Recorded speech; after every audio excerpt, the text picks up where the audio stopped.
myself, I had been doing lectures since 1962, but they were always private stuff. And I started out, of course, in little mom and pop bookstores and library rooms and just speaking to audiences just because I love doing that. I love talking about things that most people don't even know exist. And so I have been able to be in the company of extraordinary people for many, many years and learn a lot from everyone. And I'm still learning today. That's why I always like to say that I'm not the world's foremost authority on anything. I'm just an ordinary man pursuing extraordinary knowledge. But I'll tell you what, there's a lot of things out there in the world that people just do not know. That's been out there for a long time. You can find it yourself, but it's so well hidden. And you have to be in the right company at the right time to hear about things which most people are never going to be privy to know about.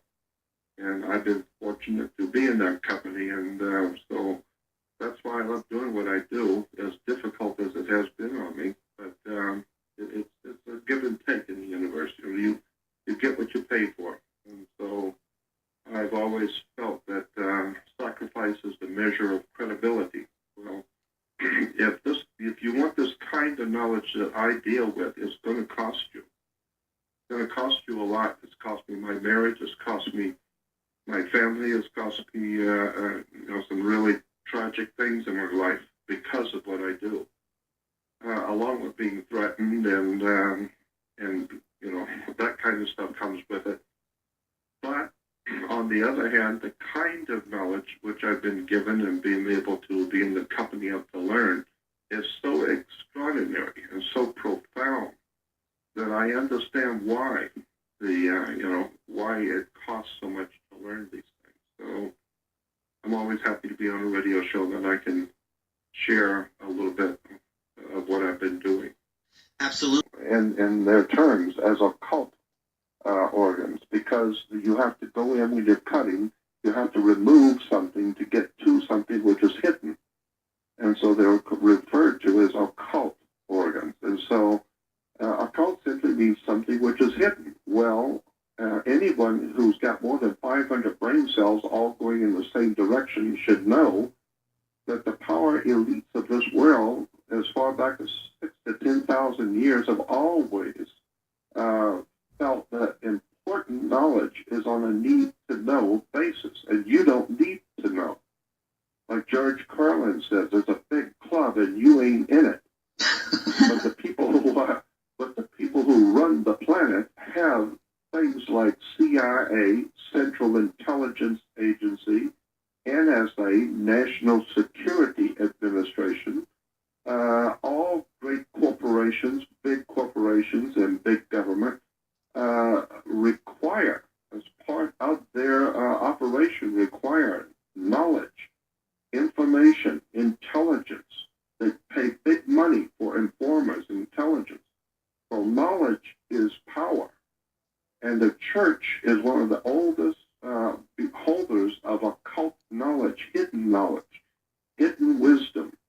And it was always placed in the hands of the priests, because even during the Middle Ages, during the early Middle Ages, as far back as the 4th and 5th century, the people, generally speaking, couldn't read or write.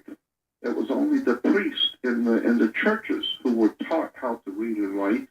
And so they developed what we today refer to as languages, because they were communicating among themselves and writing it down. And so today we are now finally evolved enough that we can actually start educating the normal person in the street to read. But so unhappily, all they read is the sports page.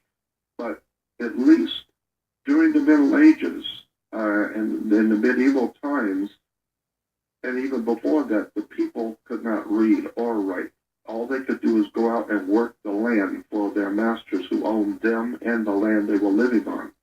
And it was only until the coming of the Renaissance that we, in about the 1500s, when we began to get the idea that maybe it would be better if the whole world could read and communicate with each other. So that's where the printing press comes in, and schools now, everywhere. So I've watched the evolution of the human race over the centuries in history, and I'm afraid that we are digressing now. We started off with a good idea in the U.S. of A. With educating people, but today, of course, like the Christians say, we did not evolve from chimps and monkeys. I agree. The real case is what we're evolving into chimps and monkeys because nobody seems to read or care anymore. It seems like we're